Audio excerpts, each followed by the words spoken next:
You're listening to the Unbelievers Podcast. There were several groups.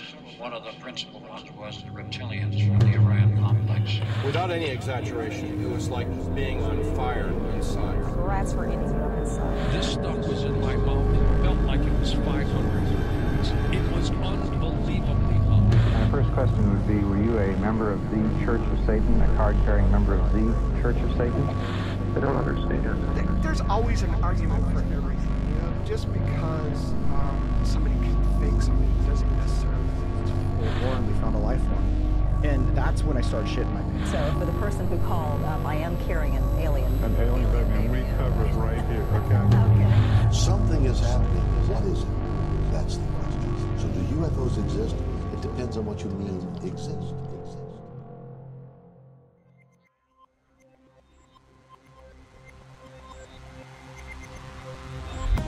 Unidentified flying objects and alien visitations have been reported throughout the centuries. In the modern era, everyone from rednecks to presidents to Hollywood celebrities have come forward with claims of sightings and contact with an intelligence that is not of this world. But what about claims from trusted sources? A special class of citizen that can be believed above all others. People with the most sober minds that everyone can agree would never lie about something like that. Rock stars. We're talking rock and roll and aliens. Today on the program, will you continue to learn to unlearn everything you know?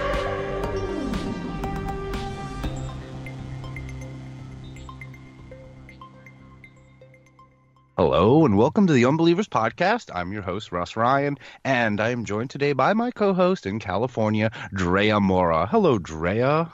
Hey, Russ. How's it going? Hello there. And we are also joined by Brendan Shea in Ohio. Hello, Brendan. What's going on, peeps? Happy to have you back. And, of course, on Long Island, our soundboard engineer and producer, Rob Oakey. Guess that makes him part human, part chicken. What's happening, guys?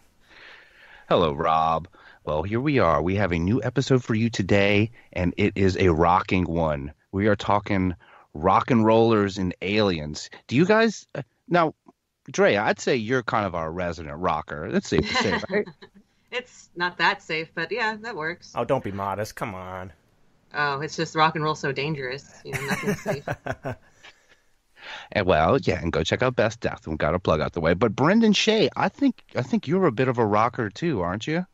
Yeah, I played in bands since I was in high school, and I'm 37 now. But yeah, I mean, I played music for years, and I love it, man. I love music. He loves rock and roll. I love rock and roll. Put another dime in the whatever machine takes a dime these days. Yeah. Put it in your iPod or iPhone or whatever. Coin slot. And man, some people might know this, but I was a bit of a rocker too for many years. I was like Brendan. I played in a lot of bands in high school and after, and my most recent band broke up a few years ago. Well, I'm retired now. I'm a digital broadcaster now. Not going back. There we go. I like the sound of that. The money was just way better in podcasting. Oh, it probably is. I think I probably lost more money playing music than I have lost money doing the podcast so far. Because you don't have to, because we're not at a bar. Well, you could probably make more T-shirt money podcasting than you can at a gig.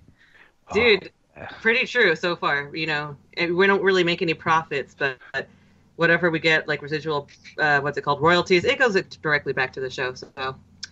You know, it's a labor of love, and so is rock and roll. Most bands depend on T-shirt money, don't they? Isn't that the only way that they make money, pretty much? Never even made T-shirts stickers for our band. Yeah, stickers we give away. No, I charge for stickers. What about you, Rob? I know you play guitar, right? But have you ever played in a band and been up on a stage? Oh yeah, when I was in high school, I played in a band called we were called the Kooks originally. And then we changed our name to something like Common Days or something along those lines. But we were like a punk rock, like ska punk rock band. Yeah. Nice. Yeah, the Kooks were great. I like that. The Kooks is actually a great band name. So they came out like a few years after us, and we were all looking at each other like, man, what do we do? Like, I guess we can't call ourselves this anymore. And, so I think we bounced around with a bunch of names, but it was fun. Those were the best years, like, just playing with my friends all the time. I loved being in a band. I loved that, the rock and roll life. My high school band's name was Psychobabble. And we were awful, dude. We were awful. Oh yeah. I've been in some awful bands too, but we're here to talk about people that really made it rockin', all right? And not only they make it rockin', but they are talking aliens and UFOs because I mean, we've heard presidents talk aliens, all right? We've heard celebrities talk aliens, but it's time for somebody really reputable, somebody you can trust and know that what they're saying is going on or something like that. Yeah, rockers talking aliens. Let's do it. Let's hear our let's get into it. I want to hear it. Let's do it.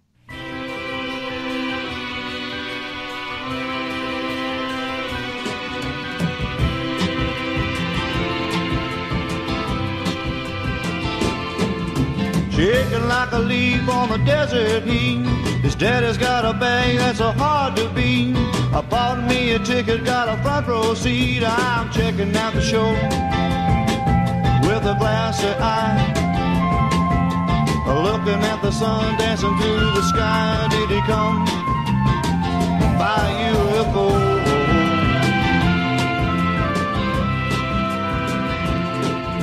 A lot of tricks are pulled in the book I read. Only man I know the That song is UFO from the musician Jim Sullivan. Now, Jim Sullivan is the first musician we're going to talk about today and his potential alien experiences. Brendan, do you know anything about Jim Sullivan? You ever heard of that guy? No, never heard of him. The song sounds familiar, but... That song was rocking. Yeah, it's pretty good. Well, we're going to get into the song itself, but Brendan, if you don't know about Jim Sullivan, man, just sit back because I'm going to tell you a little story right now. Jim Sullivan. In 1975, Jim Sullivan, a promising musician, mysteriously disappeared without a trace just outside the town of Santa Rosa, New Mexico. To this day, no one knows where he went or what happened to him, and his body has never been found. It's almost as if he was sucked into space. Jim's debut album, which was released in 1969, was entitled UFO. Clearly, Jim Sullivan was a very talented musician, and before long he had caught the Hollywood bug. He hung out with famous celebrities, played music with them, even getting a brief cameo in Easy Rider. He had everything going for him except a credible label. Too many of them already had their own Jim Sullivans, musicians with a sound kind of close to Jim. Probably because Jim was playing on half their albums. Now, even after he and his friend created their own label, releasing their own albums as a last-ditch resort, they didn't get the attention they wanted. However, throughout the course of his attempts at stardom, Jim had made contacts in Nashville that provided the opportunity to make or break his career. Leaving his wife and family back in California, Jim set out on an adventure from which he would never return.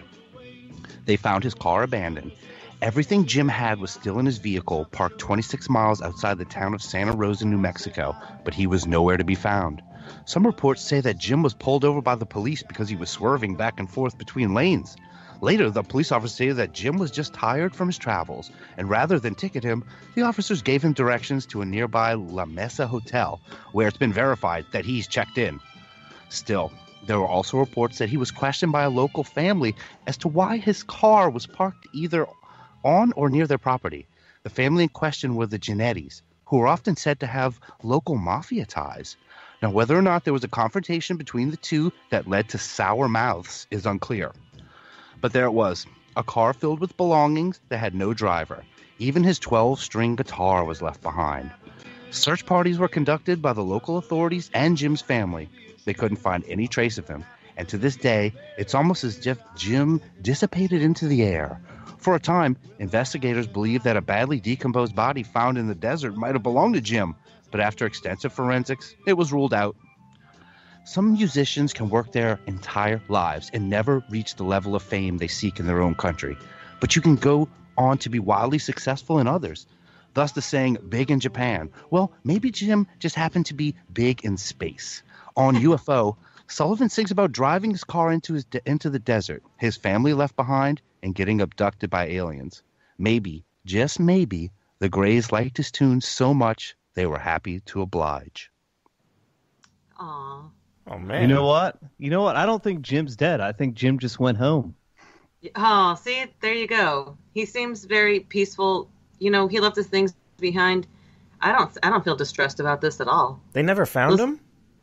He's never been found. They found a badly decomposed body that they thought might have been him, but they checked it and it wasn't him. Now he leaves. So he struggles, with his music. He makes this album UFO, the song that you heard, UFO, the song that Rob says he rocks his world. 5 stars. That came out in 1969. Now I want to talk about that song. All right, that came out in 1969. Now he disappeared Summer of in Love. 1975. Yeah, but that was one of the things that say that why Jim didn't get so big is because he's playing, of course, that's a very folksy sounding, like hippie sound, but it's 1969, like the hippie thing is kind of starting to end. It's like if he would have come out with that about 2 years before, man, he would have been blowing people's minds. But Summer of Love, but then it all crashed down like by 1970, and it's like that hippie sound really wasn't, still that hip anymore. It's like prog was starting, I guess, and stuff like that. So it's tricky to know when to join the wave and all, but I guess he didn't quite make it when he should have. He had like a Tom Jones vibe, like a disco vibe about him. He melded so many genres together. I mean, I like this song, but I can see how it couldn't really gain traction at the time that it was released. It just wasn't the right time.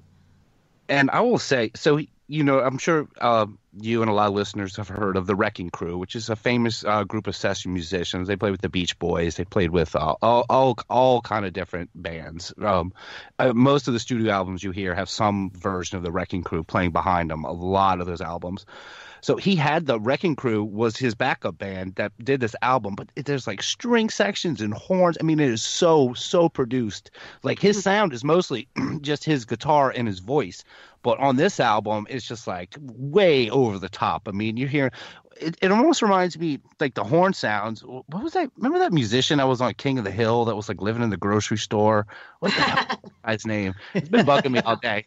I would never remember. I could have easily Googled it. He's that guy in the hat that plays the trumpet. We'll never know. I think Boomhauer can leave that in the poll results, maybe, possibly. Please. We'll see. I'm sure Boomhauer knows that. We need a King of the Hill expert, please. But so Jim, he thinks he can go to Nashville, make some money. He's got some kind of connections there, and then he just goes to the desert, he ditches his car, ditches his guitar, and it's like he just disappeared. Like the guy's singing about UFOs. He has things about alien abductions and his stuff. And he talked to a friend once, and they talked about what would you do if you ever wanted to just disappear. And he said that Jim said, "Well, I would just go and just walk into the desert and never be seen again." And I have a question. Sure. What was his home life like? Was he happy with his wife? Did he have kids? Like, what was that all about? He has a kid and a wife, and they seem to care. I mean, he was like, well, you guys, stay here. I'm going to go there and make money, and then when I get enough money, I'm going to bring you guys over there. Right.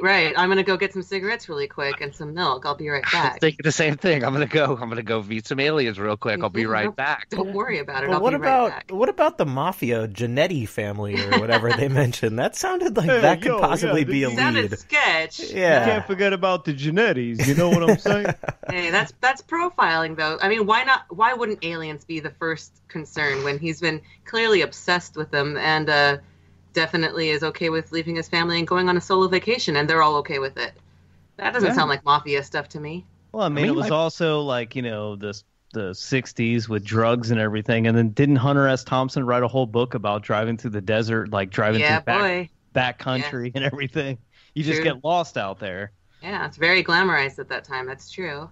That could have happened too. He could have just died of starvation out there and wandering off on some kind of mind trip. Who knows? Yeah, he could have been taking peyote and got lost. Yeah. I mean, the cops did pull him over, and he said he wasn't. They gave him a sobriety test and said he was fine. I'm sure they searched through his stuff. At that time, yeah. Maybe he got high right after. Like, whew, what a relief! Time to toke up. Hey, you guys are. I mean, come on. This guy is a musician, and this is a point that if you're going to just walk off and leave, you would at least take your guitar. your precious 12-string guitar. I mean, if you're just you and your guitar, you could probably go in any